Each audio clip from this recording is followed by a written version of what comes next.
নমস্কার বন্ধুরা, তোমাদের সবাইকে স্বাগত জানাই ইন্ডিয়া থেকে একটা নতুন ব্লগে। তা আগের ব্লগে দেখেছো হচ্ছে সৎসঙ্গ, এটাই হচ্ছে সৎসঙ্গ পর্বেরই পার্ট 2। আমরা সৎসঙ্গ করে ফেরার পথে চলে এসেছি হচ্ছে মায়ের পিসির বাড়ি। গুসকারার পাশেই আছে হচ্ছে মায়ের পিসির বাড়ি, শিববাটি বলে সেই গ্রামে। তা সেখানে মায়ের পিসমশাইয়ের শরীরটা একটু খারাপ, তা ওনাকে দেখার জন্যই আমরা চলে এসেছি। আর আমরা ফিরেও যাচ্ছিলাম, সেই টাইমে আমার ছেলের আবদার হচ্ছে তোমার চা খাবে। আর এই দেখো চা বিস্কুট দিচ্ছে যিনি, উনি হচ্ছেন আমার মামিমা, মানে হচ্ছে মায়ের পিসির ছেলের বউ। উনি আমার ছোট মামিমা, আবার একদিকে হচ্ছে মাসিও। এই মাসির কাছে জানো তো, ছোটোবেলায় আমি যখন মামার বাড়ি যেতাম অনেক আবদারে কিন্তু মাসির কাছে বড় হয়ে উঠেছি।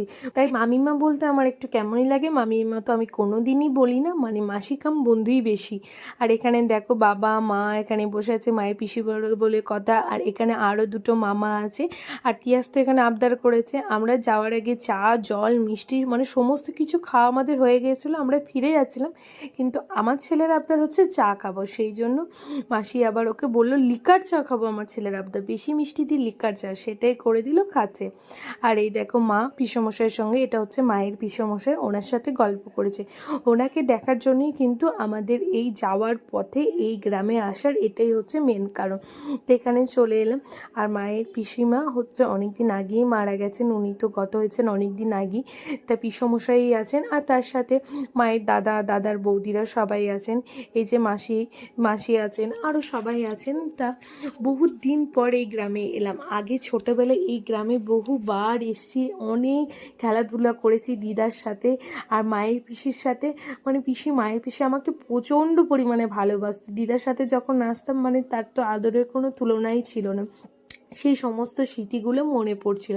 যাই হোক, খুব ভালো লাগলো বহুত দিন পর মায়ের পিসির বাড়ি ঘুরতে পেরে। তারপর তো আমরা ফিরে চলে এলাম বোলপুরে এসে তিয়াসের বন্ধুর বাড়িতে আমাদের বাচ্চাগুলো মিলে আর তার সাথে আমি বড়ও ঢুকে আছি মিলে আয়োজন করেছিল একটা পিকনিকের।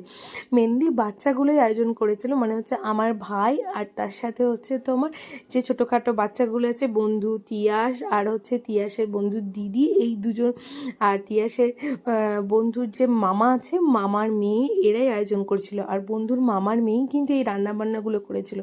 রান্নাই করেছিল হচ্ছে তোমার ফ্রাইড রাইস আর চিকেন কষা। আর আমারও ছিল নিমন্ত্রণ, আমিও চলে এসেছি খাওয়া দাওয়া করতে। আমি তো বাড়ি ফিরে একটা মারাত্মক লেভেলে ঘুম দিলাম, ঘুম থেকে উঠে আমাকে ডেকে নিয়ে এলো, ডেকে চলে এলাম খাওয়া দাওয়া করতে, পিকনিকের ওদের খাওয়া দাওয়া করতে।